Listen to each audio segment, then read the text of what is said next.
আরে কি হলো এটা? বলদা কোথাগারে? এভাবে কেউ কাজ করে চোখে দেখিস না।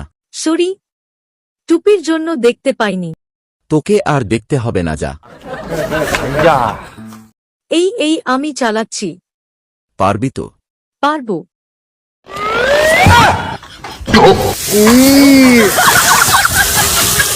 যা যা, কি করলি এটা? এই দাঁড়াও দাঁড়াও দাঁড়াও, সব পড়ে গেছে।